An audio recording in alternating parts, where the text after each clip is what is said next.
કેમ છો? Good morning મારા વાલા મિત્રો. આજે તારીખ થઈ ગઈ છે 3/4/2026, 3 એપ્રિલ.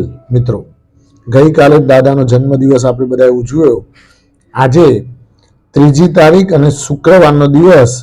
આજે લગભગ વર્લ્ડની અંદર, અમેરિકા ગણો, કેનેડા ગણો, ઇન્ડિયા, ગુડ ફ્રાઈડેની રજા જોવા મળશે. મિત્રો, આજે ગુડ ફ્રાઈડે નિમિત્તે આજે share market, currency market, MCX બધામાં આજે રજાનો માહોલ જોવા મળશે. એટલે આજે મિત્રો આપણે સ્પેશિયલ ટોપિક ઉપર એક ચર્ચા કરવા માટે આવેલા છીએ કે આવા વાતાવરણમાં, આવા બોગસ માહોલની અંદર રોકાણ કરવા જેવા કયા 4 સ્ટોક્સ છે એના ઉપર આજે હું તમારી ઉપર પ્રકાશ પાડવાનો છું. તો આ 4 સ્ટોક્સ કયા છે? 4 સ્ટોક્સને આપણે વિસ્તૃતમાં માહિતી લઈશું. કંપનીઓ કયા સેક્ટરની છે એના ઉપર માહિતી લઈશું અને અહીંથી કેટલી તેજી કરી શકે છે, એ એના ક્ષેત્રમાં કેટલી પાવરફુલ છે એના ઉપર પણ ચર્ચા કરવાની છે મિત્રો. અને ખરેખર હવે ધીમે ધીમે રોકાણ કરવાની ઉત્તમ તક આવી ગઈ છે મિત્રો. તો એના માટેની ચર્ચા આપણે કરવાની છે મિત્રો. તો રોકાણ કરવા લાયક 4 સ્ટોક્સ તમારી સમક્ષ હું રજૂ કરવા જઈ રહ્યો છું. 4 સ્ટોક્સને વારા પરથી આપણે વિસ્તૃતમાં માહિતીપૂર્ણ લઈશું.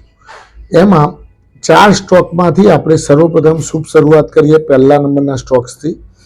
પહેલા નંબરનો સ્ટોક્સ છે મિત્રો, એનું નામ છે ITC, Indian tobacco company.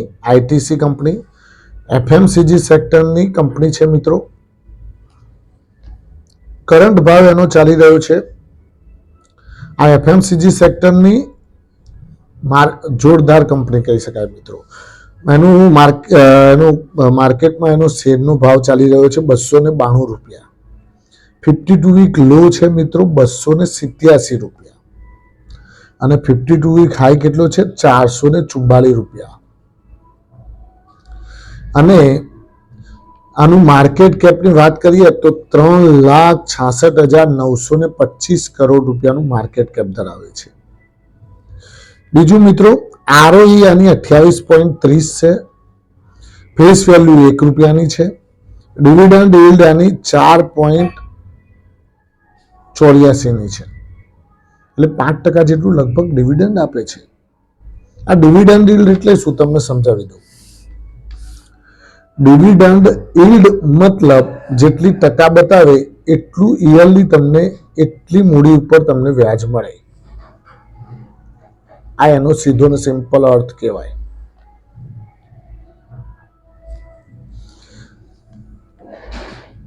Face value પ્રમાણે તમને ડિવિડન્ડ તો મળે જ છે, પણ એ ડિવિડન્ડની જે એમાઉન્ટ છે એ તમે જે રોકાણ કરી છે એ એમાઉન્ટમાંથી કેટલા ટકા થાય છે એ ડિવિડન્ડ yield ગણાતી હોય છે. એટલે 4.89% જેટલું ડિવિડન્ડ એ આપે છે. એટલે કે તમારી રકમ ₹1,00,000 હોય તો જેમ કે બેંકમાં એફડી તમે કરી હોય તો 4.89% લેખે જે એફડી કરી વર્ષની એ પ્રમાણેનું આ ઇન્ટરેસ્ટ મળ્યું કહેવાય. ખ્યાલ આવ્યો મિત્રો? હવે આનું ROE એટલે 28.30 એટલે બહુ સારું કહેવાય. ROE એટલે શું? તો રિટર્ન ઓન ઇક્વિટી. ઇક્વિટી ઉપર રિટર્ન કેટલું આપે છે? તો 28.30%. 28.30 અને ડેટ ટુ ઇક્વિટી રેશિયો કેટલો છે મિત્રો આનો? 0.01%.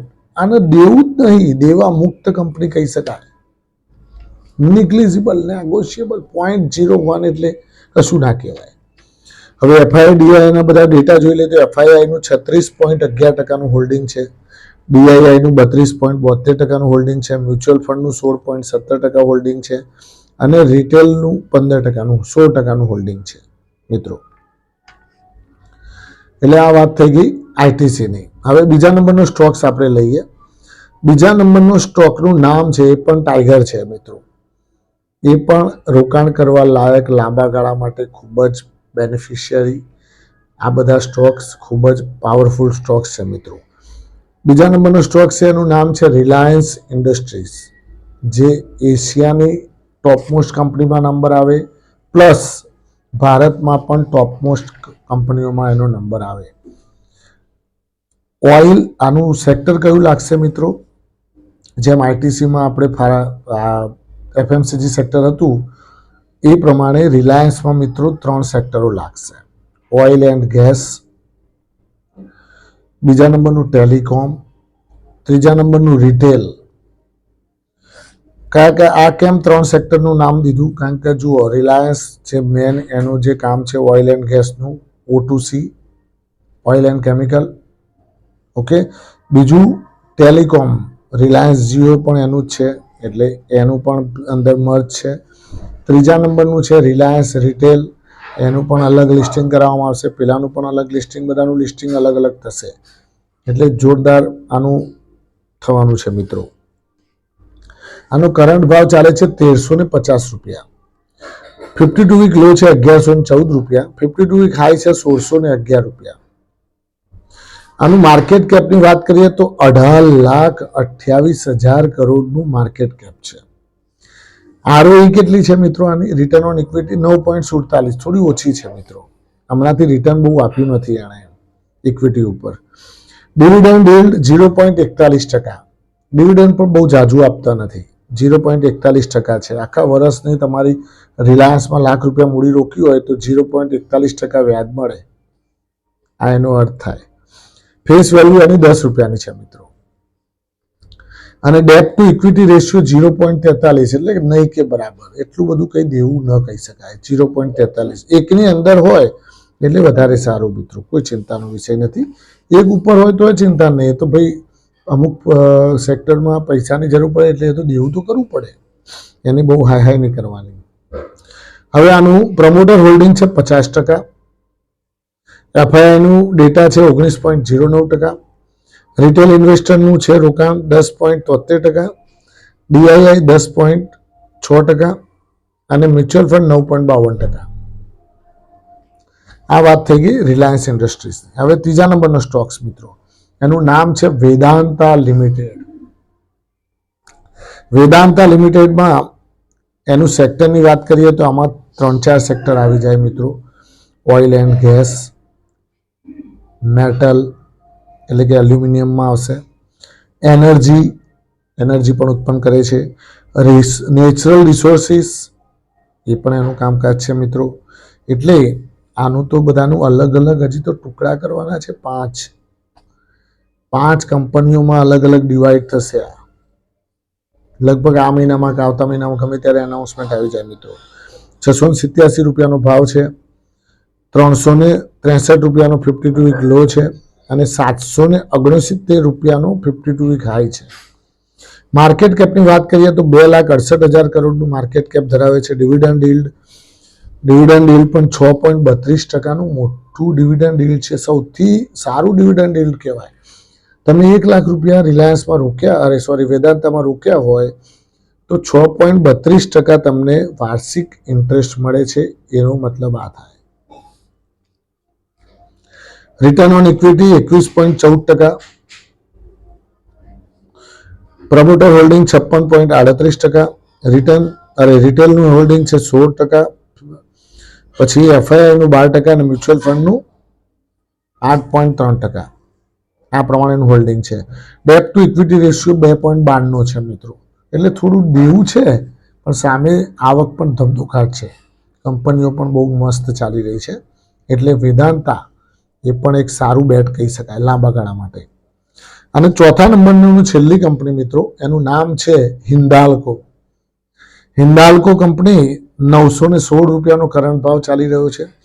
આ કંપની છે એલ્યુમિનિયમ સેક્ટર એટલે કે મેટલ સેક્ટરમાં વર્કઆઉટ કરે છે. 916 રૂપિયાનો ભાવ છે. 52 વીક લો છે 546, 52 વીક હાઈ છે 1029.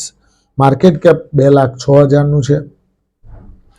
રિટર્ન ઓન ઇક્વિટી 13.17 એટલે ઘણું સારું કહી શકાય. ROE, ડિવિડન્ડ yield પણ આનું 0.54% છે, એટલે કે બહુ જાજુ છે નહીં, ડિવિડન્ડ આપતી નથી.